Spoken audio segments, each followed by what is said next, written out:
Hello, welcome. This is the fourth in my series of introductions to Marxism and the second of my discussions of class. What I'm talking about today is how class and class struggle operate in the world today. Now, according to Marx, modern capitalist society is more and more divided into two main classes: the bourgeoisie or capitalists and the proletariat or workers. He made this statement in 1848 in the Communist Manifesto, but I would argue that it is more true today than when he wrote it. In 1848, it applied only really to a corner of northwestern Europe and maybe a bit of the United States. Today, it applies right across the world. We have a global ruling capitalist class, albeit divided into different national sections, and we have a global working class. Everywhere, really, everywhere in the world today, both those classes exist and both those classes dominate the society. Now, most of my life, I have heard pundits and not a few social scientists, or people who claim to be social scientists, saying that class had disappeared, was in the process of disappearing, or was of declining importance. This was often based on the fact that the trappings of class from, say, the Victorian or Edwardian era, the top hats and the bowler hats and the upstairs, downstairs world and so on of the aristocracy, that had declined. But this is not the point. The reality is that class divisions and class inequality are absolutely as strong today as they ever were, and they affect people right across every aspect of their lives. For example, class has an enormous impact on health and life expectancy, the most basic things. In America, if you are from the top of the social scale, you will live roughly 10 years longer than if you're from the bottom of the social scale. In Britain, the figures are, again, approximately the same. And that will be the case with national variations everywhere. That the top people at the top of the scale will quite simply live longer. They'll have lower rates of infant mortality, less illness, and live longer. It affects educational achievement. This is not just a question of private education versus state education. Even within state education, those from the higher ranks in the social scale, the higher classes, will do better on average than those from the working class and those from the lower end of the social spectrum. Not in every case, there are exceptions, but on average they will do better. It affects your conditions at work, how you are treated at work, what rights you've got at work, what kind of conditions you work in. It affects your political behaviour, how people vote. It affects their culture. It affects everything. And if you are a woman and suffered, therefore, from sexism, from discrimination, from the gender gap, from sexual violence, and all these things, you suffer them more intensely and sometimes in different ways if you're a working class woman than if you're a middle or upper class woman. The middle and upper class women suffer from them too, but it is different if you're a working class woman. Same if you're black and you suffer from racism. You suffer it more intensely if you're working class. If you are a working class black teenager in the United States, not only are you more likely to be incarcerated and shot than a white teenager, but you're also more likely to be incarcerated and shot by the police than if you're a black middle class or upper class teenager. Class continues to operate. Now, in the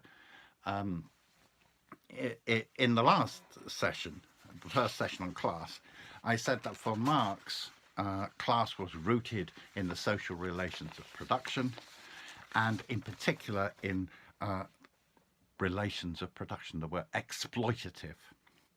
How does this work where capitalists and workers are concerned? Right. According to the dominant view, the relationship between capitalist and worker is essentially one of free and fair exchange. The employer offers the worker a wage. In return, the worker offers them their labour power. It's a voluntary contract. Now, Marx showed, basis of great length actually, he really delved into this. Marx showed that this was in reality neither a free nor a fair exchange. In the first place, it was not free because the worker, you as a worker, had no choice but to enter into this deal because the only alternative was either starvation or miserable poverty.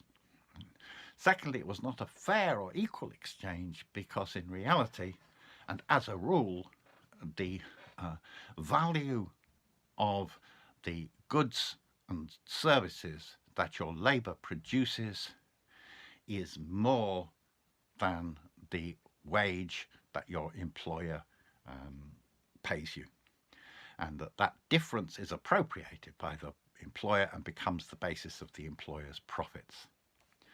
Now think about it a minute. From the point of view of employers, that's the whole point of employing workers. They don't employ workers for the good of their health.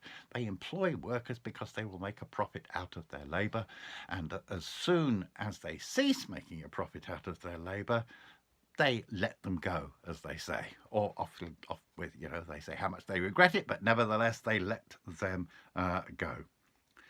And therefore, in this relationship, there is a built-in conflict of interest. The lower your wages and the longer your hours of work, the more profit the employer makes on the deal, and vice versa. The higher your wages and the more you can limit your hours of work, the more their profits are decreased. So there's a real conflict of interest there, and this conflict of interests underlies the whole trade union struggle, which pervades the whole history of capitalism, and it develops wherever there is capitalist industry in the world, which, as I say, is now virtually everywhere. But the class struggle is not just about the conflict of interests in the workplace, even though that's its foundation. It's not limited to that.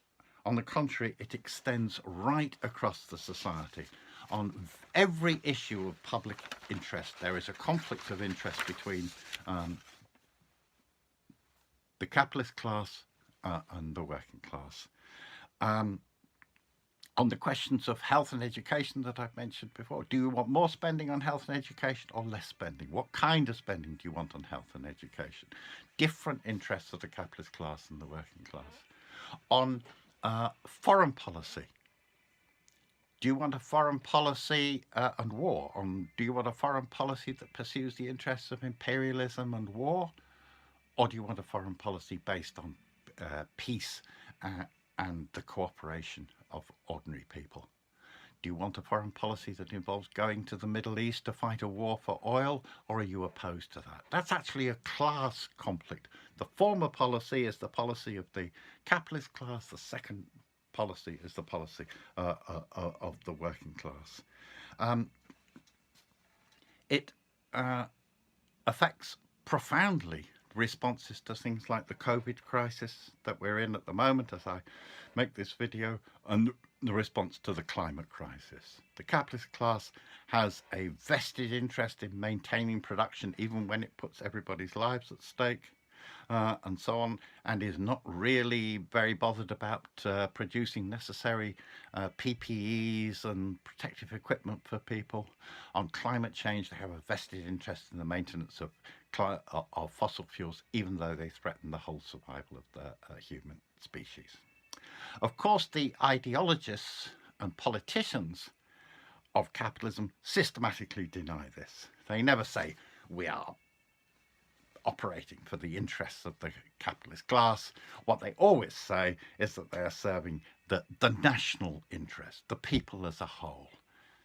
But in reality, that is a smokescreen, a mask behind which what they really do is pursue their class interests.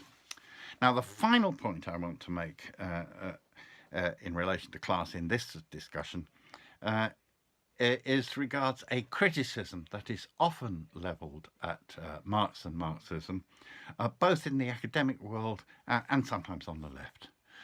And that is that because Marxism privileges, as they say, or prioritizes the question of class, that therefore Marxism has neglected or downplayed other forms of oppression, such as racism, sexism, homophobia, various other forms of bigotry. Now, I want to say that I think that is a mistake, and it misses a crucial point. And the crucial point is that racism, sexism, all those forms of bigotry and oppression are actually weapons in the class war. They are weapons that are used by the capitalist class in order to create scapegoats and deflect working class anger, and in order to divide the working class.